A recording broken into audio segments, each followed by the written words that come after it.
Kanisha, I've just popped this on the screen, but I'm more than happy for you to share screen equally, completely up to you. Happy to share my screen, not a problem.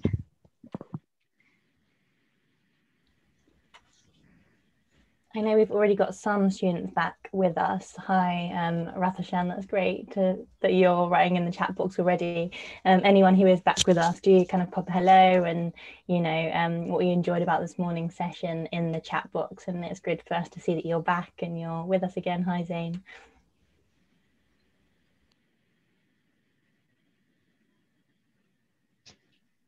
Hello. Hello.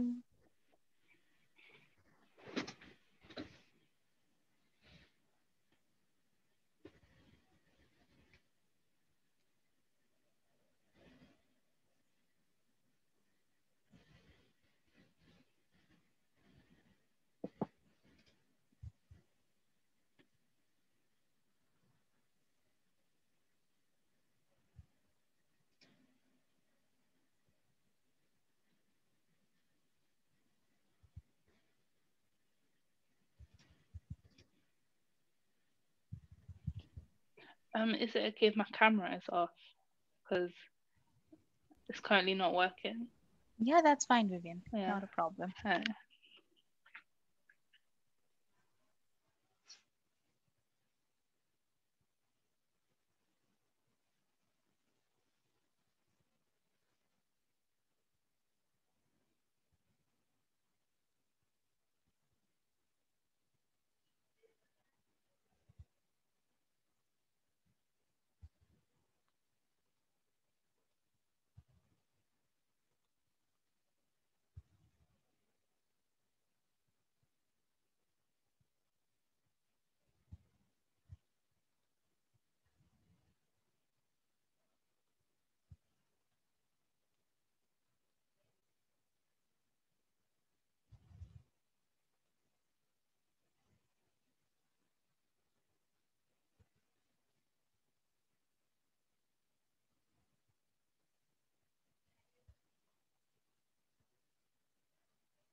Right, so we just hit 1:45. I know that I can see everyone kind of just coming back in now and the numbers just growing. So we hope you had a nice little break and you enjoyed the sessions this morning.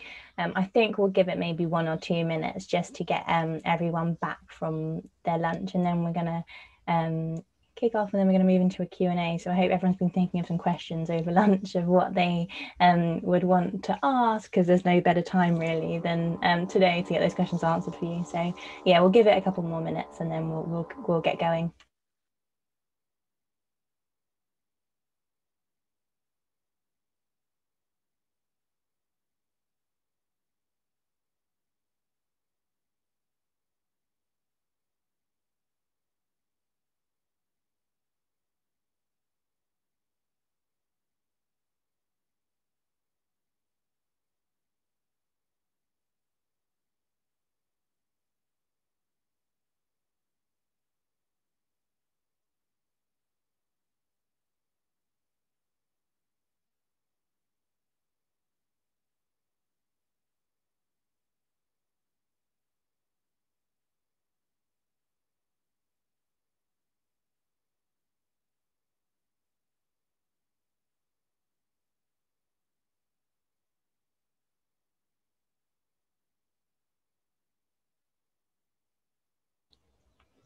Okay, then I think we'll have, we'll probably expect another kind of 10 or 15 students to join us in the next few minutes, but I think looking at the time, we don't want to miss out on a chance to ask another question. So let's get going. Thank you for Ritashan for kind of sharing that in the chat box. It's really good to hear the things that you've enjoyed from this morning.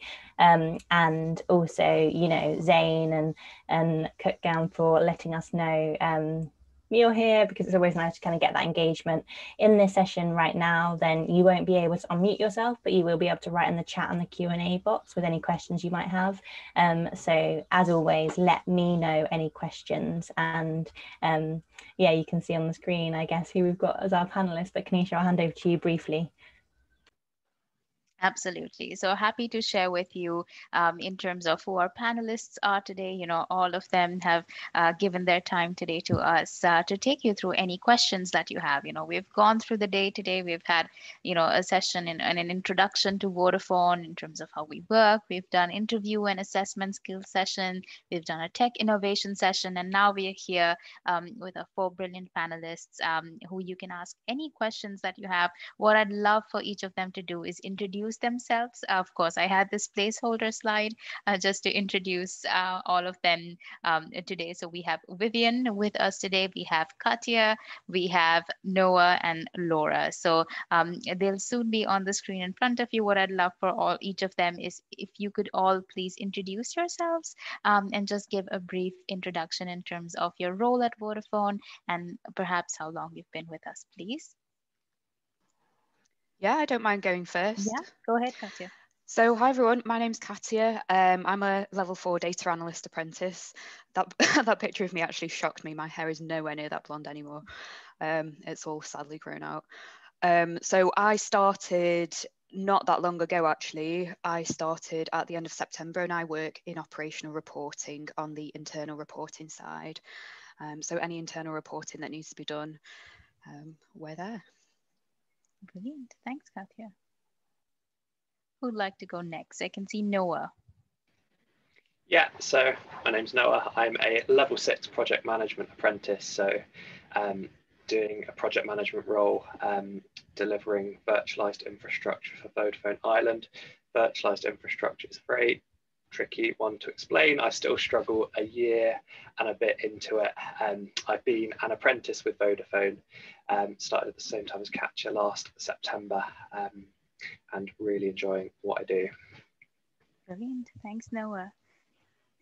I think I'll go next if that's okay. Yeah, Vivian, go ahead. Hi everyone. My name is Vivian. I've been at Vodafone for like around 6, 7, almost 7 months, I think now, from the top of my head.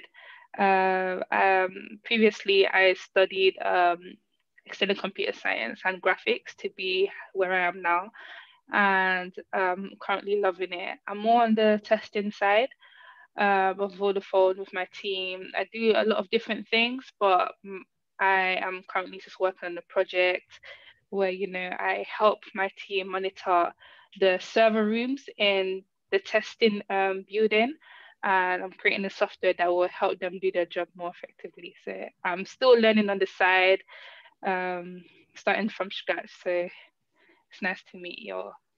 Brilliant. Thanks, Vivian. And finally, Laura. Hiya, I'm Laura. I've been with Vodafone for about a year and a half now. I started in September 2019. I'm on the Digital and Technology Solutions degree path. I can never say that right, it's always a mission. But my current role within Vodafone is I am a cloud infrastructure architect. I can't say that either, I can't get my words out today. So I work on the Vodafone website basically and look after the cloud infrastructure side of those. And yeah, loving it at the moment. Brilliant. Thanks all for introducing yourselves. That's amazing. And I think what would be nice, I mean, we've got I might kick off with a couple of questions from myself, but then I've already seen kind of one question come through, which is great. So students, do get your questions in. And if you struggle to hear me at all, pop it in the chat box and I'll make sure to kind of increase my volume on that side of things. One question I always like to kind of start with is apprenticeships in general. I mean, Noah, I can see you in the corner of my eye, so I'm going to ask you this question. When did you decide an apprenticeship might be for me, even ahead of deciding Vodafone and deciding which role you wanted to go for. How did that journey work for you? Yeah, so I've got a slightly interesting journey with that. So I started off I looked a little bit around at apprenticeships when I was in sixth form. They weren't as established as they were now. But then went off to uni and did 2 years of a computer science degree. Came to Vodafone, did a year in industry. Now I'd also at the same time very successfully, or not so successfully, failed my second year of uni. I really didn't get on with the kind of assessment style that university had. And I was chatting to my managers, chatting to some apprentices we had on the team, and they said a lot about it. And I just kind of really resonated with how it worked, being able to work, learn at the same time, doing things that mattered was something that I really enjoyed.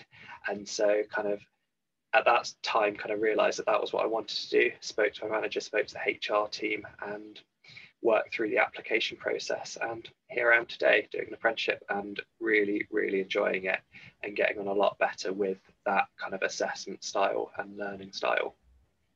Amazing. And that I suppose that's a really good experience on both sides as well, because lots of the students on the line will be thinking, shall I go to uni? Shall I do an apprenticeship? And I guess from having those two experiences, then what did you learn, which is the difference? We're by no means saying either way is better, but what did you learn about the different types and styles, like you say, that suits you better?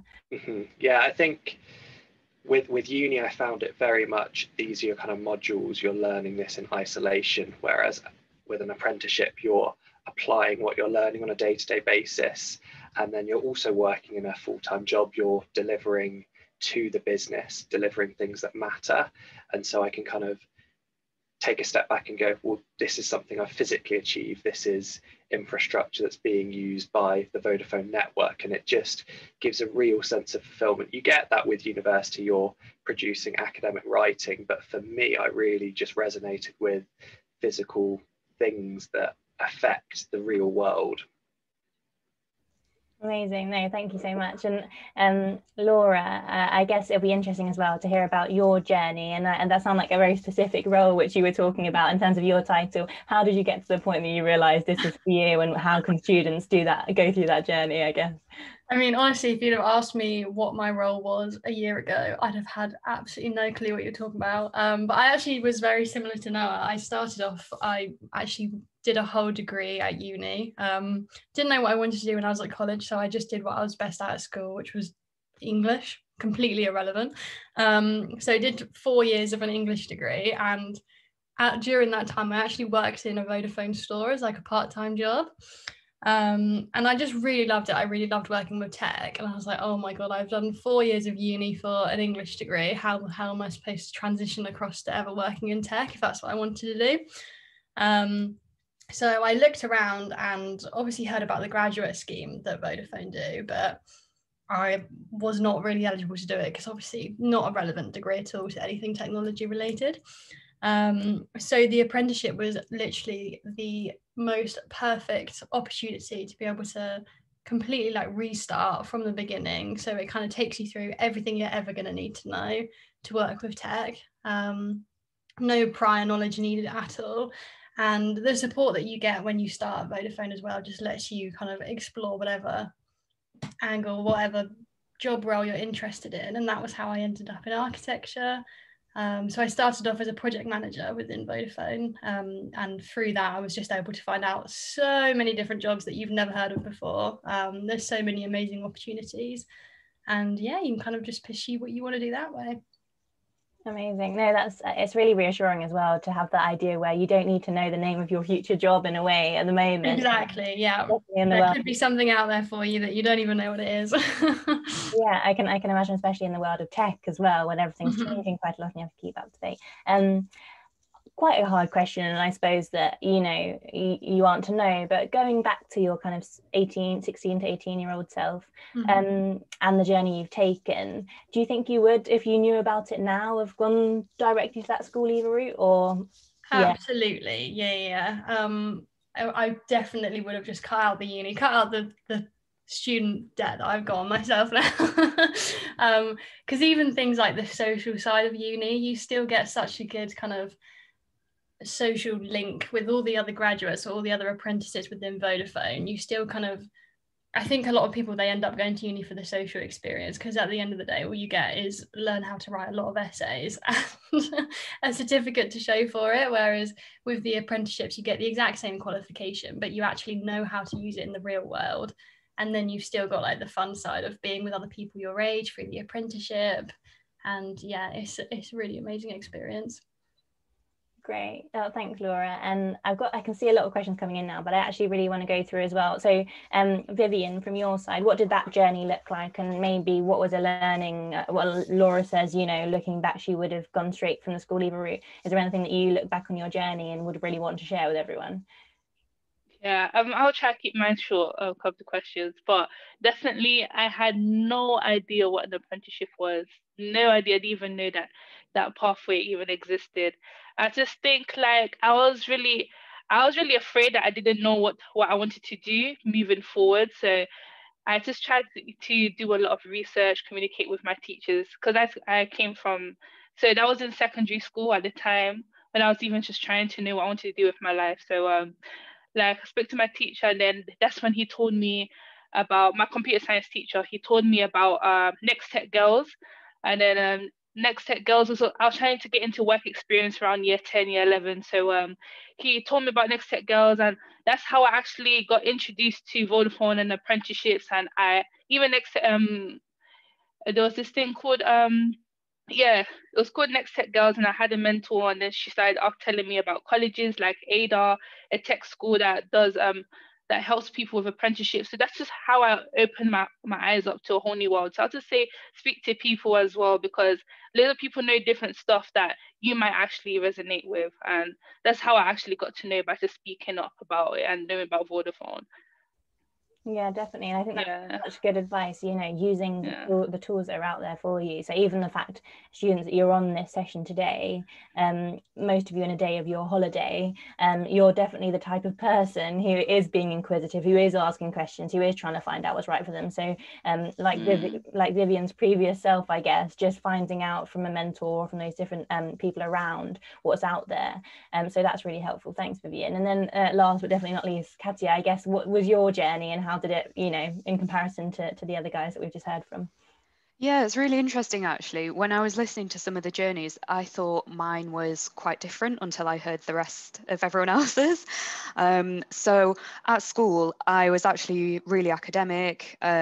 I really always had my head down, got quite good grades. I ended up going to university, and I thought I was quite different to a lot of the other apprentices on my cohort that do data analysis, because I'd already got a degree. I'd worked in another job for a few years prior to starting the apprenticeship. But for me, it was really that I'd got the degree. It was kind of irrelevant to my job. It was nice that I learned some skills on it. There's always skills that you can transfer. There's always, especially soft skills and things like that. That was really helpful. However, when I was in my job, I realized that I really like data. I kept trying to wedge it in. There were opportunities for it. It wasn't completely irrelevant, but it was definitely, I think maybe around 16 to 18, I would have had absolutely no idea what I wanted to do.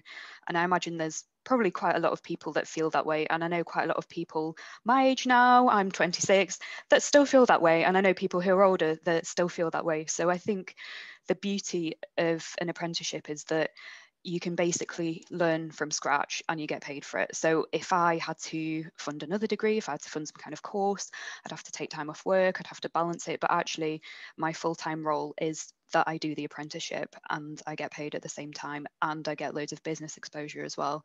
And it's absolutely fantastic. So in our roles as apprentices, about 20, well, it's meant to be 20% of our time. So it's about, if you work 5 days a week, it's 1 day a week out of those 5 days, and you spend that learning. So that's sort of protected as study time. And then the other 4 days you actually work. And that sort of format really suits me. And I found that it's just absolutely fantastic for me to be able to learn about something that I've learned that I'm really passionate about. No, that's so good to hear. And it's also really reassuring as well, because I think sometimes we think your career journey is a one straight line, don't you? And then you realize actually it's the beauty of doing a lot of different things and learning as you go. Both you and Lauren both then spoke about having that experience of either working in the Vodafone shop or working elsewhere in terms of communication skills and things like that. For tech roles, that is communication something that's really important to have as experience, or how has that come about in your day to day? Do you still feel that it's good experience to have? That's a good question. It is still important. I would say perhaps for other roles it's more important, but it is still really important, yeah. We do have to communicate with a lot of different stakeholders. We have to balance our time. So I know for me at the moment today, I've had to be speaking to quite a lot of people because I have some holiday at the end of the week, and I need to make sure some things get done and make sure the right people give me the right information and then give the right information to others. So there is an awful lot of communication and balance that needs to be done, and obviously depending on who you're communicating with as well. No, that's great. Thank you so much, Katia. Someone asked actually in the Q&A about the recordings from today. Absolutely, yes. Everyone will get the recordings from today, so you can look back at any of the sessions you've missed or weren't able to join. So just wanted to touch on that one quickly. But another question that's come in, which is interesting based on the panelists and the stories we've heard, but do you need a degree to get an apprenticeship? So do you need to have a previous degree to get an apprenticeship? Maybe Kanisha, that's one for you in terms of that. No. So in terms of your apprenticeship, you can absolutely apply for it while you're in your year 13. So as soon as you start year 13, you can absolutely apply for your apprenticeship there. And we are bringing in apprentices this year, where some of them have just recently or will be completing their A levels soon. So A levels is fine, or an equivalent. So for example, a BTech or one of those is fine. Amazing. And just to clarify there, someone's asked around, can you get in with just GCSEs, but you have to have that higher level, don't you? Yes. Okay. Yeah, so just that higher level. For some of the apprenticeships, the reason being that most of our apprenticeship degrees are level 6. So for that, definitely you would need at least A level or BTech equivalent in that area. Okay, brilliant. Good questions though, and so well done for asking. So Rathashan's asked, why is Vodafone a great place to work? And no, I'm going to go back to you because the first of the introductions. Yeah, so I think it's just a great place to work. It's got a great culture. I think youth is so strong within Vodafone, whether you're an apprentice, here as a graduate, here on a placement year. There's so much youth, and there's a youth culture. So like others have said, there's kind of that social side. You don't miss out on that as much as you might think you would. And then within that, everyone kind of is aware of youth within Vodafone, and so you get that support. You've got support networks. So if I've got a question, if something's going wrong, my manager's there to support me and help me. There's the future talent team who are there to kind of support and help as well. There's so many different avenues for accessing support, but also for me, I learned by being thrown in the deep end, by kind of doing stuff, and I've had so many opportunities to do that. I've been given a responsibility and been able to run with it.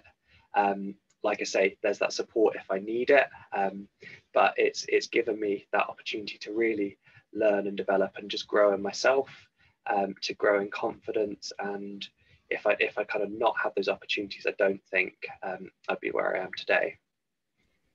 No, that's great, and a really good question as well, because I think it makes you think, doesn't it, about the culture as well as the role and all those different things which make you think about that. So thank you. We've had a question in from Elliot, and Kanisha, I think this is one I'm going to ask you as well. Do you need to have done particular subjects to apply for Vodafone, or are there any preferred A levels? There's 2 questions that have come in. Yeah, so for some of the apprenticeships, no, it doesn't have to be specific, subjects, but for some of the more tech-based apprenticeships, so if I was to take, for example, software engineering or network engineering, we do ask that you have 2 A levels in maths or ICT, or then another equivalent subject, so ICT/computer science. So yeah, we do ask that you have 2 A levels in those. But yeah, that's the only one for tech specific roles. Okay, brilliant. And then another one for you, sorry. So do you have any work experience for 16-year-olds. So do you have any pre-existing work experience? Yeah, so we do tend to have work experience programs at different points in the year. There are some work experience programs that happen in March usually. So the last ones just happened. It's yeah, we do like a Vodafone work experience program. We do like an Code Like a Girl workshop as well. So some of those for 14 to 18-year-olds. So we do have some workshops like that. Brilliant. And we'll always keep people updated in terms of the opportunities that are available. So keep an eye out after today that from a Pathway CTM side, we'll make sure to keep you in the loop. So just a follow-up question from that previous discussion around the preferred subjects and which subjects needed. If someone's asked if you wanted to apply to a role and you hadn't taken computer science, would the recommendation would then be to have a look at those other roles where there's no Yeah, so it's maths or computer science or an equivalent subject. So if you've done, sometimes, for example, if we realize that you've done physics and you've not done maths, you've done physics and computer science, or if you've done maths and physics, or if there's a specific different subject that your school or college is offering and you've done that, then that's okay as well. So something to be aware of. You can always ask us. I'd always say ask the question. So we have a youth.recruitment@vodafone.com. That's the email address that we have. If you ever have questions on, the specific, job posting that we've posted, you can always reach out to us. Great. Yeah, that's really helpful. Thank you. So Abdullah's asked, what whereabouts are you based in terms of location? So maybe that's an excuse, Vivian, to give a bit of an idea in terms of what does it look like at the moment this year and pre-pandemic time? Where were you based and how did that look for you? I actually just joined not so long ago, so I came straight from college and did my assessment, my interviews all virtual, and then started uni virtually. So my whole experience have been virtual with Vodafone.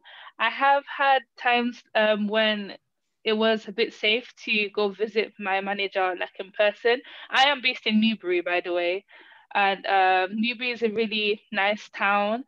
It's very quiet, and you hear the cars come by. So it's a really nice area. I actually moved here as well, but I haven't actually seen the Vodafone offices. I've only seen the building that the testing building that I'm actually based in properly.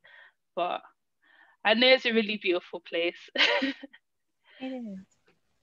Amazing. And then I wonder, Kanisha, is there anything to add in terms of location? Is there a need to be in a particular location to apply or things like that? Yeah, so we have our apprenticeships across different locations. I can mention a few. A lot of them are in Newbury, so a lot of them are in our wonderful Newbury campus. So honestly, if you are around the area, I would recommend just having a look. It's a huge campus. It's almost like how they show in some universities how the campuses are. That's how a Newbury campus is. A lot of our roles are based there. We have the Paddington campus as well, and then there are select few roles in Birmingham, select few roles in Brentford as well. So that's how our apprenticeships are based. And of course, closer to when we open, we'll of course mention what these locations are. Now, in the last 1 year, 95% or 90, I would say 97% of our workforce has been working virtually. So we've been working remotely, and everything's been going fine, and we're used to this new format. Of course, I think the guidance is that let's see how things are changing with the pandemic. But depending on which team you're based in, depending on the needs of your teams, we do see that the way future of work is changing. We see that 60% of the time we'd see ourselves operating from home, and then 40% of the times we would be with our colleagues for spaces in the office, which we are now refurbishing to make sure that they are co-creation and co-collaboration spaces. Amazing, thanks, Kanisha. And it's nice to have that in mind, isn't it? And thinking about the campus and the idea of getting back and meeting people. That's really nice. MK has asked a question which I'm going to direct at Katia. So, from your experiences so far at Vodafone, what are the ranges of challenges you've come across, and what kind of challenges do you hope to see in the future or expect to see in the future? I mean, the biggest one, I think, for everyone has been working from home. I'm quite different because I quite enjoy working from home. I think because I'm not actually based over in Newbury, it's been a bit easier to meet people that I might not have met otherwise. I think probably the biggest challenge for me at the moment is balancing my time, I would say. Something I found is really helpful is prioritizing what I do first, because sometimes when you start looking at all the tasks that you have to do, it can be really daunting and overwhelming. And I'm sure you guys have the same with your exams and with other things that you have to balance in life and all of your other responsibilities, let alone having some rest time or anything like that, which is really important. The best thing that I found for that is prioritizing what I do, really. So making a big list of everything I need to do, and then actually thinking what would be the most important thing to get done today. And then usually when you get that thing done, things seem a little bit better. In terms of challenges in the future, it's hard to say, really. I think it's quite a fast-paced company. There's always quite a lot of change. That's really exciting, though, I think, because it means that you're constantly learning new things. You're constantly speaking to people and finding out about what they do. I think the direction that we're heading in is we're going to be looking a lot more at some new things. So we're moving a lot more towards technology and sort of looking at the cloud and things like that. So hopefully there'll be a lot more things to learn in that area. Yeah, no, definitely a great answer. And also, it's true, thinking about working from home, actually there's benefits of it as well, isn't it, in terms of communication. So that's quite nice to think about. Someone asked, how has Vodafone changed over the years? And I wonder, Kanisha, from your experiences, I guess, since being there, how's it changed? I think in terms of over the years, and I think if I took the first few years, so 1982, and then seeing up until the year 2000, I think a lot of it was, establishing ourselves as a company, establishing ourselves, winning some, mergers and acquisitions across certain companies and countries as well, whether that was in Germany, in the US, in India, all of these. So a lot of the starting years were, reaching people, connecting people, reaching a lot of people across different countries. And now I'd say the journey from 2014 onwards really started shifting away from this whole telecommunications perspective, moving into the technology communications perspective. So not just thinking about our network, but also about our technology like IoT, cloud services, connected architecture, all of that.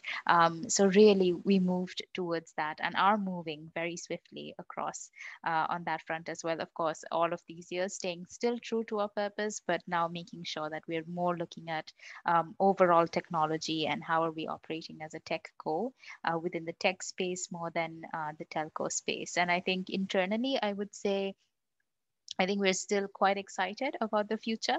When we think about, we used to say that the future is exciting for many years, and we still think that the future is quite exciting. But I think one of the biggest things in this last 1 year has been that technology is moving and we are contributing to it, but there's the human spirit, humanity that we're working towards. And one thing that we've realized is that no matter where we were in the organization, we were still able to drive results, drive us forward, and connect millions around the world, which means that in every essence of the world, of the words, when we are together, we can. So that's been the biggest change, to get to together we can.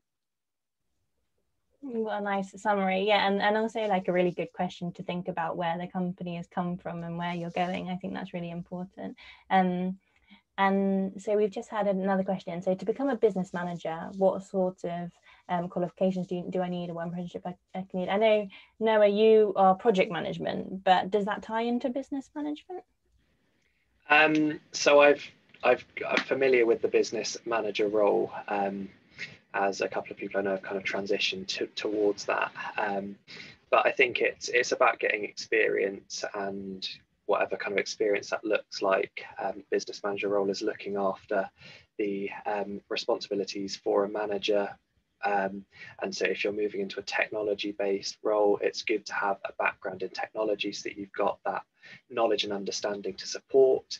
If it's a more project management side and project orientated team, you'd be looking at project management and that kind of thing. So it's quite flexible as to my understanding.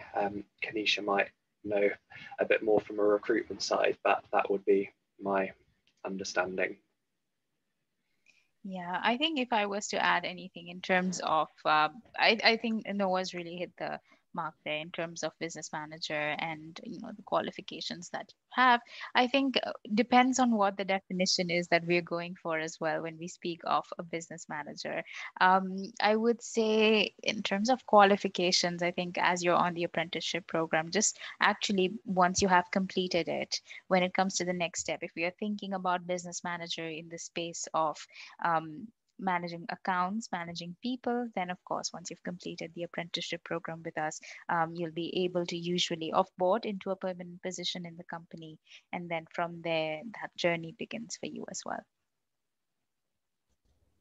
That's great. No, thank you both. And it's good to hear like the variety of routes you can take post the apprenticeship as well, which I think ties into that. So we've had another couple of questions I know around which I know you've responded to one of them, Kanisha, but around architecture and wanting to go down that route. What would your recommendation be there? Yeah, so I think Laura was, unfortunately, Laura had to jump off, but she did mention around architecture as well. So architecture, engineering, so it depends what particular style you're going for. I think for us it's more about the cloud architecture. So when we're thinking of that space in the cloud space, in the tech space, so architecture in that sense would be the kind of engineering programs that we have. So that would be software engineering would have those opportunities, and as would network engineering as well. Brilliant. And cybersecurity to a degree. Yeah. And I know that Laura has kind of mentioned as well in the chat box there that if you do have any other specific questions, that she will keep it open so that she can get those answered for you. And then the last few questions we have in there. So are we getting a certificate for attending this event? Yes, you will. Everyone who's attended will get a certificate. In terms of grade requirements, is there anything that students need to bear in mind for the different roles? Yeah, so in terms of the grade requirements, it would be, when you're thinking about your GCSEs, it would be C and above. Same for your A levels as well. So that would be C and above. And of course, if there's an equivalent degree that you're doing, just drop us a note and we'll be able to guide you. Okay, brilliant. Just conscious of time, I know we have a couple of questions that we probably will get to afterwards, but I just wanted to kind of finish up with asking everyone on the panel, if you could tell your kind of previous 16 to 18-year-old self one thing, now the fact that you're sitting there all kind of very seems very content in your roles and happy, what kind of piece of advice would you give yourself? And Vivian, I think I'll start with you there, if that's all right. Oh, you kind of put me on the spot. So what I would say is to just be as open-minded as possible. And I feel like I was really scared to do something a bit different.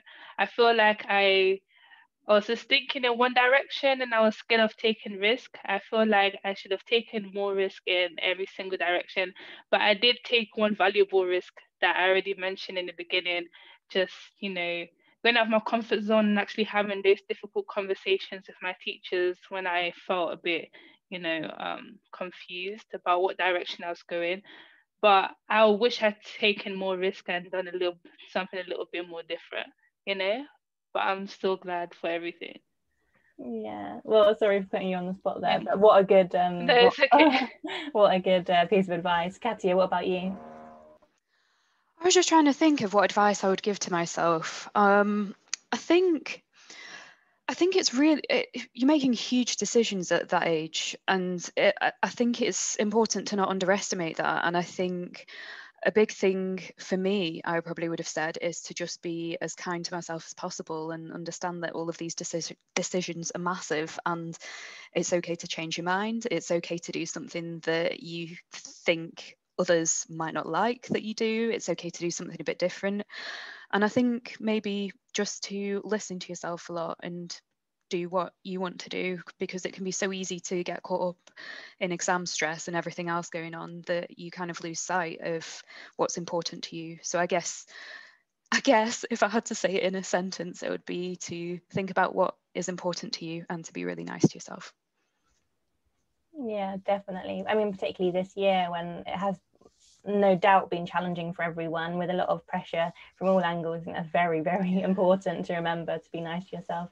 Thank you so much. And then Noah, I don't know if there's anything to add, you'd add there.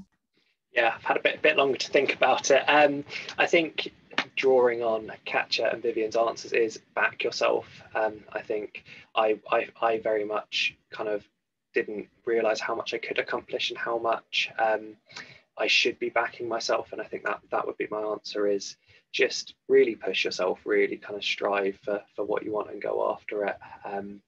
And yeah, then you're kind of driving yourself and getting to where you want to be, even if you don't know where that is. If you'd have asked me when I was 18, 16, would I be in a project management role now? I'd have said no. I didn't even really know what that was all about. So back yourself and just pivot and be open. Yeah, I think it would be my advice. Yeah, totally. And I think what ties into all of those answers, which is really nice, and from all of your journeys, is that there's really no right or wrong way to do it, because there's so many different routes into a particular end goal. So that's kind of reassuring, as well as helping you back yourself, which is great. Kanisha, I don't think there's anything, is there anything that you'd add that you think to that? I think they've all mentioned such amazing points. I was struggling. Yeah, go ahead, Vivian. Yeah, just thought, like, as I thought about it a little bit more, and I also just want to say, because I wish someone actually told me this, it's just to have a social life balance, just not just thinking about, the grades and putting so much pressure on yourself. Like, I wish I actually spent more time not declining the times when I could have hung out with friends, because I was just thinking so much about grades. So, like, just wish you just make time to balance it, and your mental health always comes first, Yeah. Absolutely. I think that's it. And, looking after yourself, all of those links, are going so well with each other. And I think the last thing I'd probably say is leverage people around you. Speak to people, ask questions, keep that curiosity going. I think we're very curious when we're in, when we're still 16 to 18. I think your curiosity is really quite fueled at that point, and keep it going. Ask questions, reach out to your connections, reach out to companies. I'm sure that, I can speak of Vodafone, for example. We'd always be really happy to listen to you and answer any questions that you have. The more you ask, the more you know. Amazing. Yeah, no, and all really good kind of takeaways generally, I think, as well, beyond the day-to-day, which is really nice. I am conscious of time. I think we have like 5 minutes left before the end of the day. So what I'll do is that we will follow up from today. We'll share the recordings. If there's any questions that are still unanswered from today, then Pathways ETM aren't going anywhere. So we're going to help support you with all of the follow up from today. A massive thank you from me to all of our panelists. It's been really great kind of bringing it to life and hearing about your stories. I think it's so important, and really nice way to kind of finish off the day and students to imagine where they could be in a few years' time, which is really nice. One ask from me to all of the attendees from today is that I'm just going to pop a quick survey in the chat box, and it's really great for us to hear a bit of feedback on the day, to hear what you've liked the most, to hear completely honest feedback. I promise you it doesn't take more than a couple of minutes. I've done it myself, so it won't steal too long of the rest of your afternoon, but on behalf of Pathways ETM, it's a massive thank you to all of the students that have attended today, that have got involved, to everyone from a Vodafone side that has kind of jumped in and got involved in the different sessions. It's been brilliant and really interactive, and I'm so impressed by the level of engagement throughout the day, students. So one piece of advice from me would be always tell everyone all these great things you're doing. You are already a leap ahead by the fact that you're on today. So don't forget to shout about it in any applications or whatever when you're talking to people about things that you've been up to. Then it's really good to talk about these experiences. And really just a massive thank you from our side. And Kanisha, thank you so much for kind of hosting the day and making it so great for everyone. No, thank you all. And I have to echo that. Thank you all so much, all of our apprentices, all of the attendees for joining us today. I hope the sessions have been useful. Of course, as I've mentioned, please always feel free to reach out. Really great to see your engagement, honestly. And the fact that, you've given up a day of your holiday to be with us today. That's awesome to see. Thank you, Pathway CTM team. So Ellie, for all your help. And of course, Nick and Max as well when they join. So please send my thanks to them. So thank you all for joining us today. It's been great. No problem at all. And like I said earlier, we've recorded all of the sessions and we can have them for you, students. I've also just popped in there our student email address. So if there were any questions that you had unanswered, we, of course, can reach out to Kanisha and the team and get those questions answered for you. So main kind of action now is make sure you've filled out that survey and do email us at student@pathwayctm.com if you have any questions or anything, or you need any support with applications at all. I know that one student asked about other events that are on, and of course we can also help support with that and let you know what's coming up. But for the rest of you, I will hang on for a few minutes just to make sure you can do that survey if you've been listening to me talking rather than filling out the survey, which is absolutely understandable. So I'll just hang on for a few minutes and make sure that you have that. But that's really, I think, it from us, and a massive thank you, and have a good rest of the afternoon. Thanks, Ellie, Thank and you, thanks everyone. everyone. Thank you, everyone.